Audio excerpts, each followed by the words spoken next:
импульске еріп ақшаны құртайын ба? Құртпайын ба? Міне, нағыз сұрақ. Сәлем достар, сіздермен Марлен.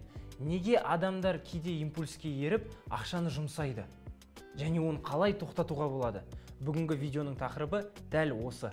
Және бүгін видеода сіздер оның жауабын білетін боласыздар. Адамның миы өте күрделі механизм.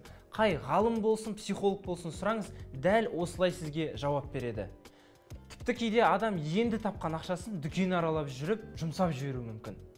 Шын мәнінде ғалымдар бұның сырын бұрында зерттеп түсініп қойған. Біздің миымыз әп-сәтте шешім қабылдауға дағдыланған. Мысалы, жаңа телефон моделін көрдік делік, сол сәтте миыңыз сіз түсініп те үлгермей қаласыз. Болды, менікі деп шешім қабылдап қояды. Алайда бұлай жасаған дұрыс емес. Себебі біздің миымыз одан қуат алады. Яғни, былайша айтқанда, кәмпит пен балмұздақ сұрап тұрған тәтті құмарға ұқсайды. Алайда ми олай әрдайым жасамайды. Кейде ол тосқауыл қойып та біледі. Ондай кезде адамның миында күрес жүреді. Таразының бір жағында рахатқа бөлену, шығындалу болса да ләззат алу. Ал екінші жағында тосқауыл қойып, санаға құлақ асу. Сондықтан бір сәттік импульске еріп, артық шығын жасамайын десеңіз, рационалды түрде ойланып үйрену керек. Ал ендігі сұрақ, оны қалай істейміз? Шын мәнінде бәрі оңай, сізге керегі тек уақыт. Егер сіздің миыңыз импульсқа еріп шешім қабылдауға дағдыланған болса, ондай шешімдерді сіз 10 ойланып 1000 толғанып барып жасауыңыз керек. Мысалы, телефон алғыңыз келіп кетті. Бірақ бұл айда сіз ондай шығынға барам деп ойлаған жоқсыз.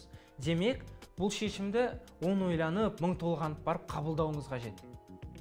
Ол күндері сіздің бірнеше міндетіңіз болады. Біріншісі, кірісіңіз бен шығыныңызды талдап алыңыздар. Алдыңғы видеоларда ол жайлы толығырақ айтқан болатынбыз. Жіберіп алсаңыздар, сілтемеден өтіп көре аласыздар. Ондай артық шығынның бар жоғын түсінгеннен кейін, жоқ болса жұмсамаңыз. Екіншісі, зат сатып алғаннан өміріңіз қаншалықты өзгеретінін түсіну. Айталық, жаңа киім сатып алдыңыз. Одан алған пайда тек қана эмоция. Әйтсе де зияны да бар.